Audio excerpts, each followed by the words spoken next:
Everyone.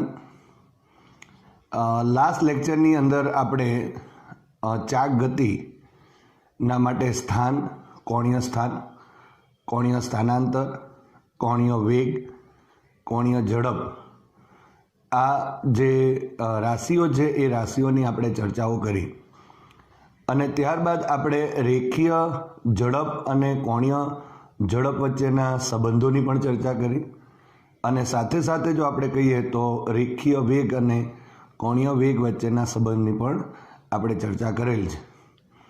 આપણે જોયું કે જો કોઈ દ્રઢ પદાર્થ જ્યારે ચાક ગતિ કરે છે ત્યારે એનો જે દરેક કણ છે એ દરેક કણ એક વર્તુળાકાર માર્ગે ગતિ કરતો હોય છે અને એ દરેક કણોના વર્તુળાકાર માર્ગોના કેન્દ્રો કોઈ એક નિશ્ચિત જે ભ્રમણાક્ષ કહીએ, જે ધરી કહીએ, જેને પરિભ્રમણ અક્ષ કહેવાય, એને અનુલક્ષીને એના ઉપર કેન્દ્રિત થઈને એ જે કણો છે એ વર્તુળાકાર માર્ગે ગતિ કરતા હોય છે અને એના હિસાબે આપણે રેખીય ઝડપ જે તે કણના વર્તુળાકાર માર્ગ ઉપરના સ્પર્શકની દિશામાં હોય, ઓમેગાની દિશા આપણે નક્કી કરી એટલે કે કોણીય વેગની જે દિશા નક્કી થઈ એ કોણીય વેગની દિશા એ આપણે જમણા હાથના સ્ક્રૂના નિયમ મુજબ પણ મેળવી શકીએ અને સાથે સાથે આપણે જમણા હાથના અંગૂઠાના નિયમ મુજબ પણ આપણે એને મેળવી શકાય છે। તો જમણા હાથના સ્ક્રૂના નિયમ મુજબ આપણે એવી ચર્ચાઓ કરેલી કે જો દ્રઢ પદાર્થ જે રીતે પરિભ્રમણ કરતો હોય એટલે કે કોઈ એક અક્ષને અનુલક્ષીને એ પરિભ્રમણ કરે છે તો જે દિશામાં એ પરિભ્રમણ કરે છે તે દિશામાં જો આપણે એ વર્તુળાકાર જે માર્ગ છે એના સમતલને લંબ જો સ્ક્રૂ ગોઠવી અને જો ફેરવીએ તો સ્ક્રૂ જે દિશામાં આગળ જાય અથવા તો સ્ક્રૂ જે દિશામાં ગતિ કરે તે દિશા આપણે ઓમેગાની દિશા કીધેલી।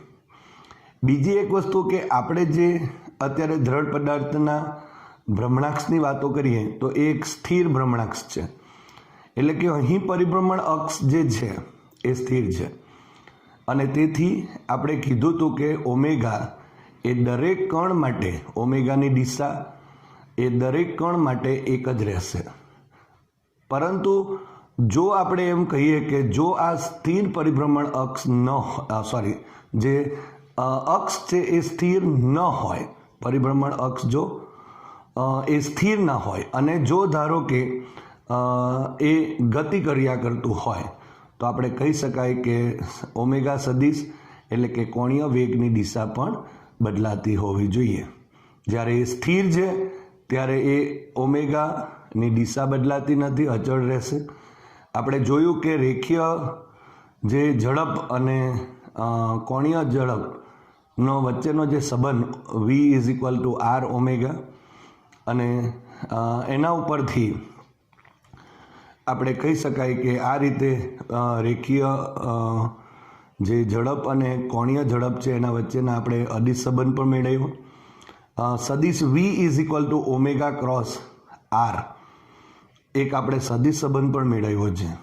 તો આજે આપણે જે કોણીય પ્રવેગ છે એની ચર્ચા કરીએ। આપણે રેખીય ગતિ માટે જોયું કે પહેલાં રેખીય એક સ્થાનની ચર્ચા કરતા હતા, એ કોઈને કોઈ બિંદુની સાપેક્ષ આપણે સ્થાનની વાતો કરતા અથવા તો કોઈ કાર્ટેશિયન યામાક્ષના ઉગમ બિંદુને અનુલક્ષીને આપણે ચર્ચા કરતા એટલે સ્થાનની વાત કરતા। જ્યારે અહીં કોણીય સ્થાન હતું ત્યાં રેખીય ઝડપ અને રેખીય વેગની વાત હતી, અહીં કોણીય ઝડપ અને કોણીય વેગની વાતો છે। તો ત્યાં જો રેખીય પ્રવેગ હોય, કાઇનેમેટિક્સમાં આપણે પ્રવેગની ચર્ચા કરેલી, તો અહીં આપણે હવે કોણીય પ્રવેગની પણ ચર્ચા કરીએ। આપણે જોયું છે રેખીય ગતિની અંદર કે વેગનું જો ટીની સાપેક્ષ જો વિકલન કરીએ આપણે તો આપણને અહીં રેખીય પ્રવેગ આપણે મેળવતા હતા। તો એ જ રીતે આપણે જો અહીં કોણીય પ્રવેગની પણ ચાક ગતિમાં વાતો કરીએ તો એ જ રીતે વેગમાં થતા ફેરફારનો જે સમય દર છે એટલે કે કોણીય વેગમાં થતા ફેરફારનો જે સમય દર એને આપણે અહીં કોણીય પ્રવેગ કહી શકાય। તો કોણીય પ્રવેગ જે છે એની ચર્ચાઓ કરીએ।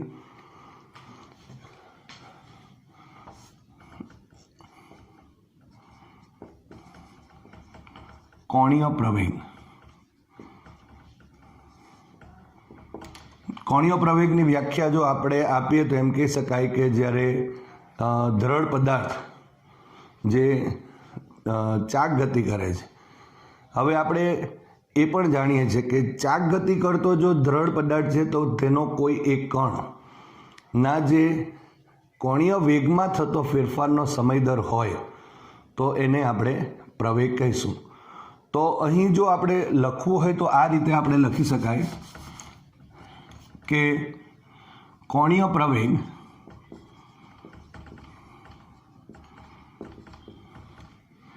અહીં રેખીય પ્રવેગના માટે આપણે સ્મોલ એનો ઉપયોગ કરતા હતા. અહીં કોણીય પ્રવેગ માટે આપણે આલ્ફાનો ઉપયોગ કરીશું. So alpha is equal to D omega by DT થશે. તમે અહીં જોઈ શકો છો કે આપણે જાણીએ છીએ કે કોણીય પ્રવેગ જે છે એ સદિશ છે, તો અહીં સદિશ પણ લખી શકીએ છીએ. પરંતુ અહીં જો આપણે કહેવું હોય તો એમ કહી શકાય કે પરિભ્રમણ જે અક્ષ છે એ પરિભ્રમણ અક્ષ એ સ્થિર છે. અને જો પરિભ્રમણ અક્ષ સ્થિર છે તો ઓમેગામાં આપણે અત્યારે જે જસ્ટ વાત કરી આગળ કે ઓમેગા સદિશમાં એટલે કે કોણીય વેગમાં કોઈ ફેરફાર થતો નથી, એ બધાના માટે સેમ જ રહે છે, બરાબર. પરંતુ જો આપણે એમ વાત કરી કે જો અહીં પરિભ્રમણ અક્ષ જો સ્થિર ન હોય એટલે કે એ જો ચલિત હોય તો ઓમેગામાં ફેરફાર થઈ શકે. એટલે અત્યારે જો આપણે કહીએ તો દરેક કણ માટે ઓમેગાની દિશા આપણે જાણીએ છીએ કે જે પરિભ્રમણ અક્ષ છે એ પરિભ્રમણ અક્ષને સમાંતર હોય છે. આપણે લાસ્ટ ટાઈમ જોયું તો એ પરિભ્રમણ અક્ષને સમાંતર દિશામાં હોય. તો એ જ રીતે જ્યારે આલ્ફાની વાતો કરીએ તો અહીં પરિભ્રમણ અક્ષ જે છે એ સ્થિર છે અને એના લીધે જે ઓમેગાની દિશા છે એ જ આલ્ફાની દિશા પણ આપણે કહી શકીએ. અહીં આપણે આલ્ફાને સદિશ લખીએ કે અદિશ લખીએ તો પણ બંને વસ્તુ સેમ થશે, કારણ કે પરિભ્રમણ અક્ષ એ સ્થિર છે. વેરી મોસ્ટ આઈએમપી, પરિભ્રમણ અક્ષ સ્થિર છે માટે આપણે અહીં સદિશ બંને ઉપર લખીએ કે ના લખીએ ચાલશે. એટલે કે આને અદિશ સ્વરૂપમાં પણ આપણે દર્શાવી શકાય. તો આ એક અગત્યની વાત હતી. હવે જો આગળ હજુ પણ જો આપણે લીધું છે કે omega is equal to d theta by dt છે. આ લાસ્ટ ટાઈમ આપણે ભણેલા કે ઓમેગાની કિંમત એટલે કે કોણીય જો આપણે લખીએ કોણીય વેગ, તો કોણીય વેગ omega is equal to d theta by dt માટે આલ્ફા ઇઝ ઇક્વલ ટુ અહીં d by dt of d theta by DT થશે. હવે આનું 2 વખતનું થીટાનું 2 વખતનું વિકલન એટલે જો અહીં લખીએ તો alpha is equal to d square theta by શું લખાશે ડીટી સ્ક્વેર લખાશે.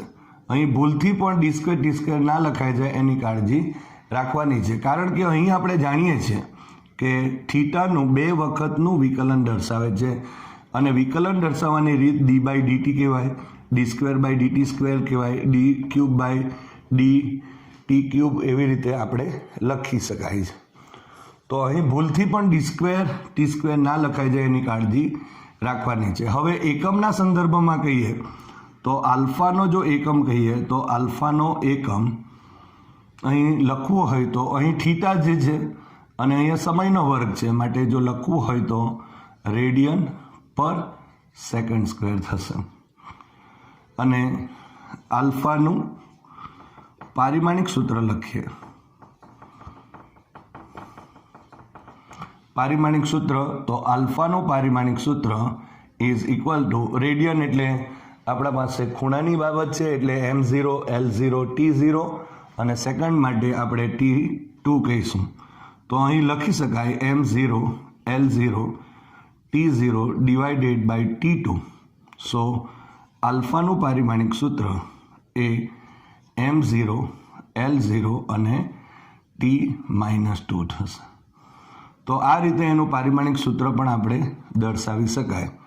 અહીં આ એનો એકમ થયો, આ એનું થીટા એટલે કે કોણીય સ્થાનાંતર છે એનું 2 વખતનું વિકલન એ આપણો આલ્ફા મળે, અથવા તો કોણીય વેગનું 1 વખતનું વિકલન જો આપણે કરીએ તો એ આપણને અહીં કોણીય પ્રવેગ આપે છે. અને અહીં આપણે એક વાત અગત્યની નોંધી લેવાની કે જે સ્થિર પરિભ્રમણ અક્ષ છે અને એના લીધે આલ્ફાની જે દિશા છે એ ઓમેગાની દિશામાં જ હોય. તો આ રીતે આપણે અહીં કોણીય પ્રવેગ છે એના વિશે આપણે વાત કરી શકાય. અહીં એક વાત બીજી બી તમને કહી દેવી કે મેં તમને આગળ પણ કીધું હતું કે જે રીતે તમે ત્રીજા અને ચોથા ચેપ્ટરની અંદર, દાખલા તરીકે ત્રીજું ચેપ્ટર એટલે તમારું કાઇનેમેટિક્સ હતું અને ચોથું ચેપ્ટર, પાંચમું ચેપ્ટર તમારું જે હતું એ બળના સંદર્ભમાં હતું અને એને તમે ડાયનેમિક્સ કહો છો, બરાબર. તો આ જે ડાયનેમિક્સ આપણે જે કહીએ છીએ એમાં પણ આપણે જ્યારે ત્રીજા અને ચોથા ચેપ્ટરની વાતો કરી ત્યારે આપણે કોણીય સ્થાનાંતરની વાતો કરી, કોણીય વેગ અને ઝડપની સ્થાનાંતરની વાતો કરી, ત્યારબાદ આપણે ઝડપ અને વેગની વાત કરી અને ત્યારબાદ પ્રવેગની વાત. એની અંદર પણ એવું જ હતું કે જે સ્થાનાંતર છે જો ચોથા ચેપ્ટરમાં સદિશના સંદર્ભમાં ભણીએ છીએ, કારણ કે સમતલમાં ગતિ છે એટલે એ દ્વિપરિમાણ પણ હોઈ શકે અથવા તો ત્રિપરિમાણ પણ હોઈ શકે. પણ ત્યાં તમે જોઈ શકો છો કે જો આપણે સ્થાનાંતર ભાગ્યા સમયગાળો કરીશું તો આપણને ત્યાં વેગ મળે છે અને જો એ વેગનું પાછું વિકલન કરીએ તો પ્રવેગ મળે છે. તો આ રીતે આપણે અહીં જે રેખીય ગતિ જે છે એ રેખીય ગતિમાં જે રીતે વાત કરીએ તે રીતે જ અહીં ચાક ગતિમાં પણ એની રાશિઓ કહીએ. ફરી એકવાર કે થીટા એ કોણીય સ્થાનાંતર છે, ઓમેગા એ કોણીય વેગ છે અને આલ્ફા એ કોણીય પ્રવેગ છે. તો આ જે બધી રાશિઓ છે એના પર આધારિત હવે આપણે રોટેશનલ ડાયનેમિક્સની વાત કરીશું. એટલે જ્યારે તમે ડાયનેમિક્સની વાતો કરેલી મિકેનિક્સમાં ત્યારે બળનું મહત્ત્વ વધુ હતું. એટલે કે બળના લીધે આપણે ગતિ થાય છે એવું આપણે પાંચમા ચેપ્ટરમાં ભણી ગયા. તો કહેવાનો ઇન્ટેન્સ શું છે અહીં કે જે રાશિ એટલે કે બળ એ ડાયનેમિક્સમાં એક અગત્યનો ભાગ ભજવે છે, તેમ ચાક ગતિ માટે અહીં જો કહીએ તો એ ટોર્ક નામની જે ભૌતિક રાશિ છે એ અગત્યનો ભાગ ભજવે છે. એટલે કે આપણે એમ કહેવું હોય તો કહી શકાય કે રેખીય ગતિમાં જે કામ બળ કરે છે એટલે કે બળના લીધે ગતિ થાય છે એવું આપણે ડાયનેમિક્સમાં કહી શકીએ. તો તે જ રીતે અહીં ચાક ગતિમાં જે ટોર્ક નામની અથવા તો એને બળની ચાક માત્રા કહીએ છીએ. તો બળની ચાક માત્રા અથવા તો જે ટોર્ક છે એ અહીં ના લીધે ચાક ગતિ થાય છે એવું આપણે કહી શકીએ. તો સૌપ્રથમ આપણે ટોર્ક વિશે ભણીએ અને એના ઉપરની જે ચર્ચાઓ છે તે આગળ જોઈએ. હવે ચાક ગતિ માટે જવાબદાર જે ભૌતિક રાશિ જેને આપણે ટોર્ક કહીશું, તો એ જે ટોર્ક છે એ ટોર્ક વિશે સમજૂતી લઈએ. આપણે સૌપ્રથમ જે ટોર્ક છે એ એક કણ પર લાગતું ટોર્ક કેટલું હોય તેની આપણે ચર્ચા કરીએ. તો એક કણ પર લાગતું ટોર્ક.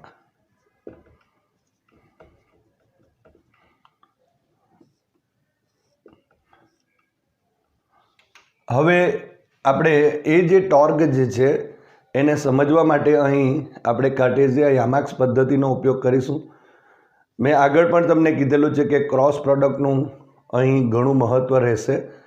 હવે આપણે જે ભણી રહ્યા છીએ તેને રોટેશનલ ડાયનેમિક્સ કહીશું અને આ જે રોટેશનલ ડાયનેમિક્સ છે એની અંદર આપણે ક્રોસ પ્રોડક્ટનો વધારે પડતો ઉપયોગ થશે. અને તેથી દરેક વિદ્યાર્થી મિત્રોને મારી અપીલ છે કે ક્રોસ પ્રોડક્ટ ઉપર આધારિત જે આપણા પાસે વિડીયો લેક્ચર હોય અને જે માહિતી છે આપણી એ બરાબર ક્લિયર કટ હોવી જોઈએ. તો આ જે બધા થિયરામ્સ છે એ થિયરામ્સને સમજવામાં આપણને સરળતા રહેશે. તો આપણે કાર્ટેશિયન જે યામ પદ્ધતિ છે એનો ઉપયોગ કરી કોઈ એક કણ ઉપર લાગતું જે ટોર્ક છે એના વિશેની ચર્ચા કરીએ. આ જે ટોર્ક છે એને બળની ચાક માત્રા પણ કહીએ છીએ. તો એ કેવી રીતે આપણે એને વ્યાખ્યાયિત કરી શકાય તે જોઈએ. અહીં આપણા પાસે ધારો કે આ રીતે કાર્ટેશિયન યામાક્ષ પદ્ધતિ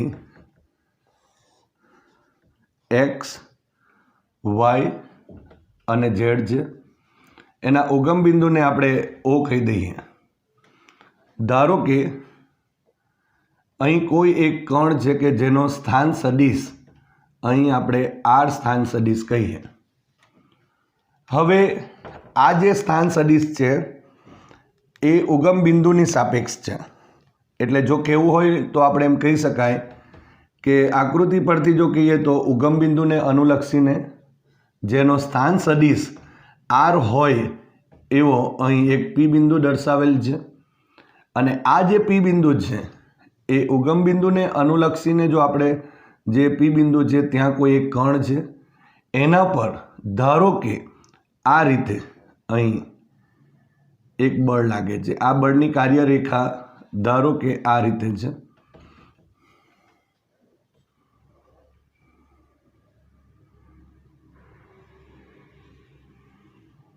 આ એની બળની કાર્યરેખા છે. ધારો કે આ જે બળ છે એ એફ જેટલું અહીં બળ છે અને આની કાર્યરેખા અહીં એફની કાર્યરેખા આ રીતે આપેલ છે.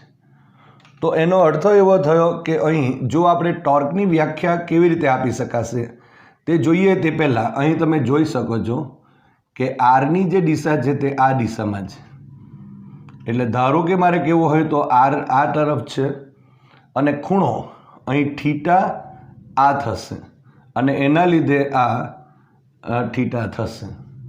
આપણને એક વિચાર આવશે કે અહીં તો ચાર ખૂણાઓ છે, એક આ, એક બે, અહીં 3 અને 4. શા માટે આપણે અહીં થીટા લઈએ છીએ? આ તો આપણે જાણીએ છીએ કે અભિકોણની જોડ છે એટલા માટે આપણે થીટા હોય તો અહીં પણ થીટા થશે. પણ શા માટે આ ખૂણો આપણે નથી લીધો કે આ ખૂણો કેમ નથી લીધો? તો એનું રીઝન છે કે આપણે જ્યારે તમે સદિશ ભણ્યા હશે ચેપ્ટર નંબર 4ની અંદર જ્યારે ભણેલા છે ત્યારે આપણે બે સદિશ વચ્ચેનો ખૂણો એટલે બંનેના પૂછ જે જગ્યા ઉપર મળતા હોય એ એનો ખૂણો કહેવાય. એટલે અહીં તમે જોઈ શકો છો સદિશ જે આ સ્થાન સદિશ આર છે એની દિશા આ છે અને અહીં જો આપણે કહીએ તો એફની દિશા તો અહીં થીટા ખૂણો આ કહેવાશે, જ્યાં થીટા એ આર અને એફ વચ્ચેનો ખૂણો કહેવાશે. બીજી એક વાત અહીં જો નોંધીએ તો આ જે અત્યારે આ અંતર થશે એ અંતરનું પણ અત્યારે વાત કરી દઉં છું. અહીં આ અંતર ધારો કે અહીં હું એમ લખું છું તો આ જે અંતર છે એ આ ઉગમ બિંદુથી આ જે બળની કાર્યરેખા છે એનું લંબ અંતર થશે. આની ચર્ચાઓ આપણે કરીએ છીએ પણ તે પહેલાં ટોર્કને વ્યાખ્યાયિત કરીએ. તો અહીં જો લખવું હોય તો લખી શકાય કે એક કણ પર લાગતું ટોર્ક ટો વડે એને દર્શાવાય છે. ટો આ જે રાશિ છે એને આ રીતે આપણે ટો વડે દર્શાવી શકાય. ઇઝ ઇક્વલ ટુ અહીં આર ક્રોસ એફ કહેવાશે. ફરી એકવાર કહું છું કે અહીં જે સદિશ ગુણાકાર છે એ સદિશ ગુણાકારનું ઘણું જ મહત્ત્વ છે અને એટલા માટે અહીં આર ક્રોસ એફ ના જે સદિશ ગુણાકાર છે એને આપણે અહીંયા ટોર્ક કહીએ. તો એને વ્યાખ્યાયિત આપણે આ રીતે કરીશું.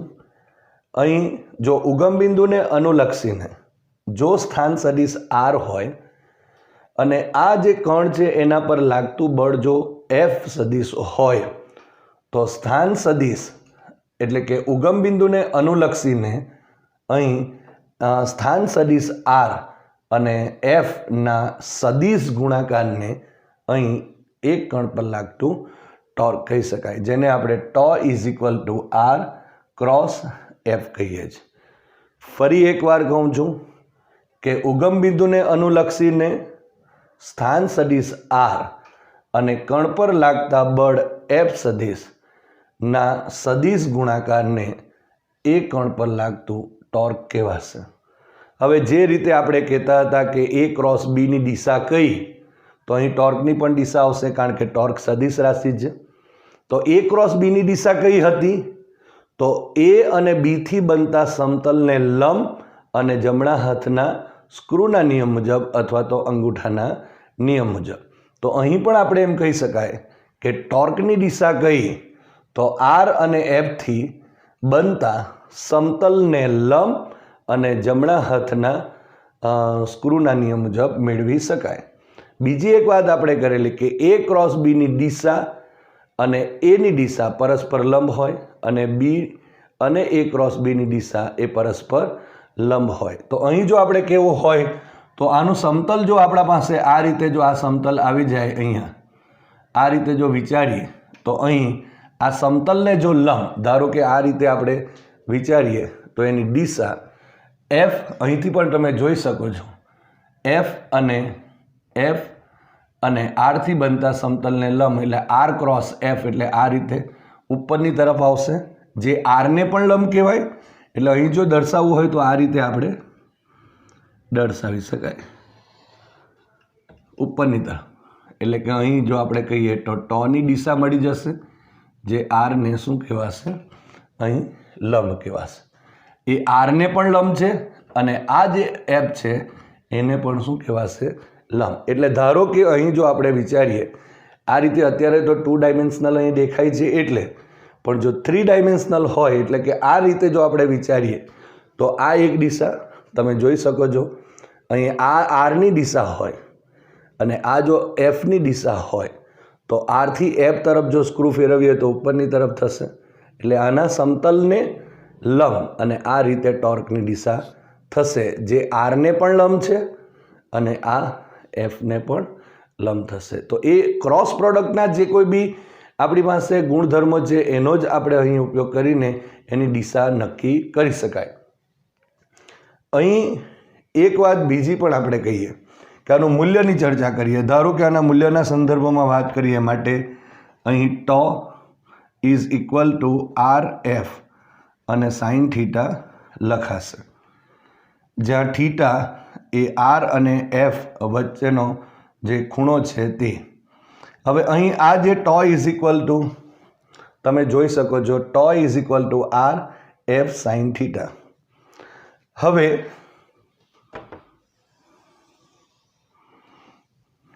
આપણે આ રીતે પણ લખી શકીએ માટે અહીં tau is equal to F into R sine theta.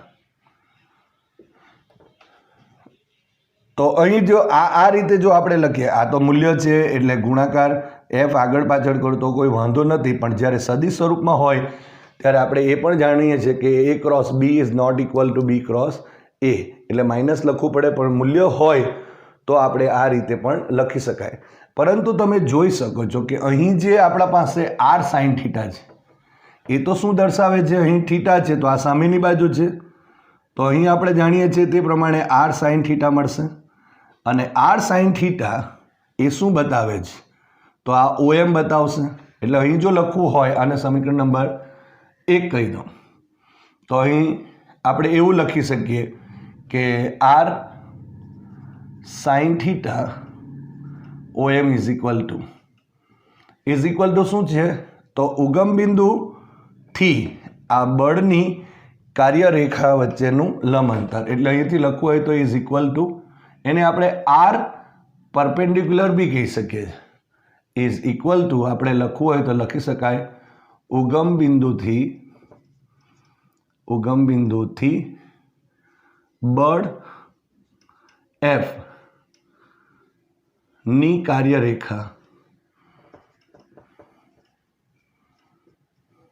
રેખાનું લંબ અંતર. એટલે આપણી પાસે જો અત્યારે ટોના સંદર્ભમાં કહીએ તો tau is equal to F into R perpendicular થઈ ગયું, જ્યાં આર પરપેન્ડિક્યુલરનો મતલબ શું થશે? અહીં આર સાઇન થીટા થશે. તો એ રીતે પણ આપણે અહીં દર્શાવી શકાય, કારણ કે સ્થાન સદિશ આ આર છે એના 2 ઘટકો થશે અને આ જે 2 ઘટકોમાં આ સાઇન થીટા થયું, r sine theta, r cos theta થશે. પણ આર કોસ થીટા જવાબદાર કેમ ઘટક નથી? કારણ કે એફની દિશામાં જ, અને જો એફની દિશામાં હોય તો અહીં 0 થઈ જશે, અને અહીં જો 0 થઈ જશે તો આ ટો 0 થઈ જશે. એટલે આપણે લાસ્ટ ટાઈમ જ્યારે કોણીય વેગની ચર્ચા કરેલી ત્યારે પણ આ ટાઈપના બે પોઈન્ટો હતા, એક આર પરપેન્ડિક્યુલર અને એક આર પેરેલલ, જેમાં આર પરપેન્ડિક્યુલર જે ભ્રમણાક્ષને લંબ ઘટક હતો, ભ્રમણાક્ષને લંબ ઘટક હતો આરનો, એ જ ઘટક એક જવાબદાર ઘટક બને છે. તો અહીં દિશાની પણ વાત થઈ ગઈ, મૂલ્યની પણ વાતો થઈ ગઈ, એક આ પણ થઈ ગયું. હજુ પણ એક વાત આપણે કહી શકીએ, સમીકરણ 1 પરથી આવું પણ લખી શકાય. 1 પરથી આપણે લખીએ તો ટો ઇઝ ઇક્વલ ટુ, અહીં આર આગળ લઈ લઈએ અને અહીં એફ સાઇન થીટા બી લખી શકાય, બરાબર. તો અહીં એફ સાઇન થીટા શું થશે? તો એફ સાઇન થીટા એ બીજું કંઈ નથી પણ જે એફ છે, બરાબર. એટલે જો આપણે અહીં વિચારીએ તો આ રીતે અહીં આના ઉપર લંબ દોરી દઈએ તો આ આર, આ એફ કોસ થીટા થશે, અને અહીં જો કહીએ તો આ એફ સાઇન થીટા થશે, અને આ એફ કોસ થીટા થશે. અહીં તમે જોઈ શકો છો એફ સાઇન થીટા એટલે બીજું કંઈ નથી, એફ જે છે એનો આરની દિશામાંનો ઘટક. તો અહીં આના બરાબર બી આપણે શું લખી શકીએ કે અહીં ટો, અહીં જો એફ સાઇન થીટા છે, ઓકે, તો એફ સાઇન થીટા છે એને આપણે એફ પરપેન્ડિક્યુલર કહીએ. એનો અર્થ શું કરીએ તો બળ જે એફ છે, એફનો સ્મોલ આર ની દિશામાંનો લંબ ઘટક કહેવાશે. જો આરની દિશામાંનો લંબ ઘટક, એક આ ઘટક છે તે આરની દિશામાંનો ઘટક કહેવાય, અને આરને લંબ ઘટક કહેવાશે. તો આરની દિશામાંનો લંબ ઘટક અથવા તો આરનો લંબ ઘટક પણ કહી શકાય. એનો મતલબ કે આપણે ટો બરાબર અહીં ટો ઇઝ ઇક્વલ ટુ અહીં આર ઇન્ટુ, હવે આની જગ્યા ઉપર આપણે એફ પરપેન્ડિક્યુલર લખી દઈએ તો એફ પરપેન્ડિક્યુલર લખાશે. તો આ રીતે આપણે અહીં બીજી વ્યાખ્યાઓ પણ આપી શકીએ, અને જ્યારે આપણે વ્યાખ્યાઓ આપીએ ત્યારે એને બળની ચાક માત્રા કહેવાય છે. દાખલા તરીકે એફ એનો મતલબ શું થયો તો બળનું મૂલ્ય, અને આર પરપેન્ડિક્યુલરનો મતલબ શું થશે? ઉગમ બિંદુને અનુલક્ષીને બળની કાર્યરેખાનું જે લંબ અંતર છે તે થયું, એ બેનો ગુણાકાર થયો, તેને પણ તમે ટોર્ક કહી શકો. એટલે ટોર્કનું બીજું નામ છે બળની ચાક માત્રા. જ્યારે અહીં આપણે હવે વ્યાખ્યા આપી હોય તો એમ કહી શકાય કે કણ પર લાગતું બળનું મૂલ્ય અને ઉગમ બિંદુને અનુલક્ષીને આ જે બળ છે એની કાર્યરેખાનું જે લંબ અંતર છે એ લંબ અંતરના ગુણાકારને આપણે ટોર્ક કહી શકાય. એને બળની ચાક માત્રા પણ કહેવાય છે. હજુ અહીં પણ આપણે કરી શકીએ tau is equal to R F perpendicular.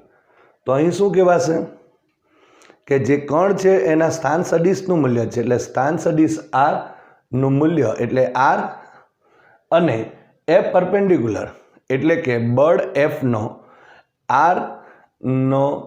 આરની દિશામાંનો શું છે લંબ ઘટક જે હોય એનો ગુણાકાર, એને પણ આપણે ટોર્ક વડે દર્શાવી શકાય. તો હવે આપણા પાસે તમે જોઈ શકો છો ટોર્કનો એકમ પણ લખી શકાશે. તો ટોર્કનો એકમ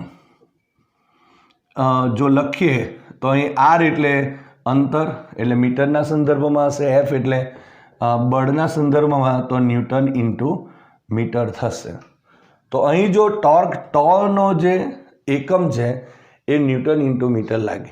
તમે જોઈ શકો છો ન્યૂટન ઇન્ટુ મીટર એટલે આપણે જૂલ પણ કહીએ છીએ, પણ અહીં ન્યૂટન ઇન્ટુ મીટર એટલે કાર્યનો જે એકમ છે એના જેવો જ એકમ છે અહીં, પણ બંને રાશિઓ અલગ અલગ છે. દાખલા તરીકે જો આપણે વાત કરીએ તો અહીં આ જે ટોનો એકમ છે ન્યૂટન ઇન્ટુ મીટર, એ કાર્યના એકમ જેવો જ છે, પણ આ રાશિ સદિશ છે અને કાર્ય જે છે તે અદિશ રાશિ છે. એટલે અહીં આ એક મોટામાં મોટો ભેદ છે કાર્ય અને ટોર્ક વચ્ચે. અને બીજી એક વાત અહીં જો ઉમેરી દઈએ ટોનું પારિમાણિક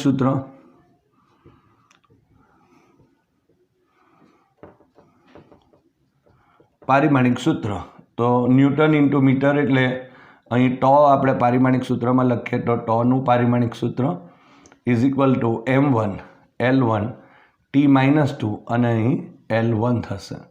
સો tau is equal to m1 L2 T-2. જે રીતે આપણે અહીં કાર્યનું મળે છે એ રીતે જ મળે છે પારિમાણિક સૂત્ર. તો આ રીતે આપણે અહીં એનું પારિમાણિક સૂત્ર પણ લઈ શકાય.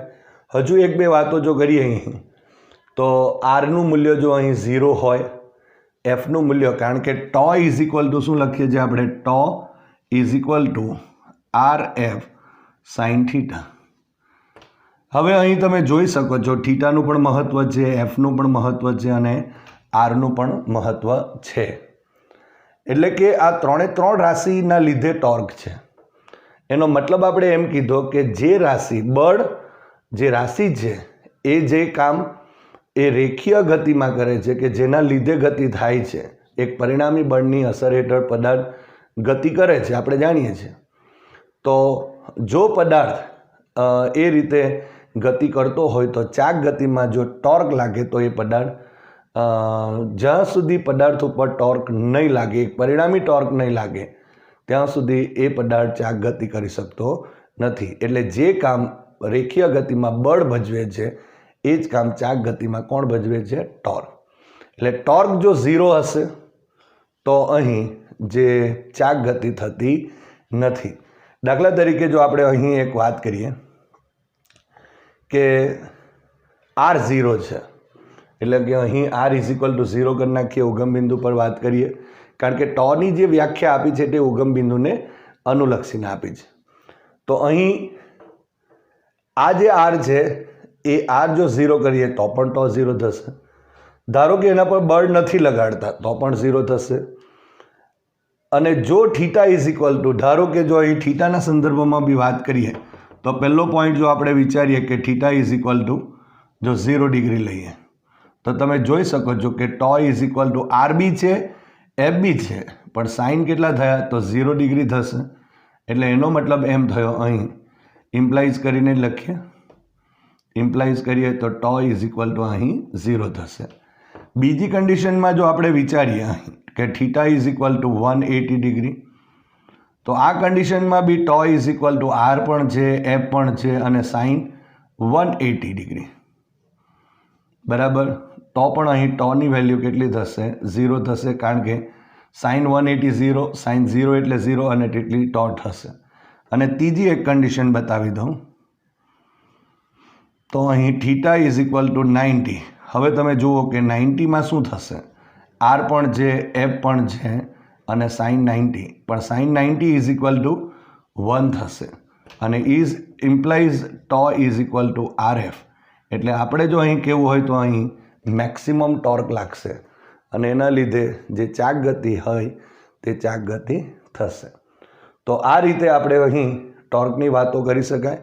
એટલે ફરી એકવાર R0 હોય તો પણ ટોર્ક 0 થશે, F0 હોય તો પણ 0 થશે. થીટા ઇઝ ઇક્વલ ટુ 0 અને 180 ડિગ્રી, એટલે ક્યાં તો બળની દિશામાં હોય R, અથવા તો બળ આરની દિશા બળની વિરુદ્ધ દિશામાં હોય તો પણ પરસ્પર પ્રતિ જે સમાંતર હોય તો પણ 0 થશે. અને થીટા બરાબર 90 હોય ત્યારે એના પર મેક્સિમમ ટોર્ક લાગશે અને કોઈ થીટા ખૂણે હશે ત્યારે tau is equal to RF sine theta જેટલું એના પર ટોર્ક લાગશે અને પદાર્થ જે છે એ ચાક ગતિ કરશે. તો આ રીતે આપણે ટોર્કની વાતો કરી શકાય.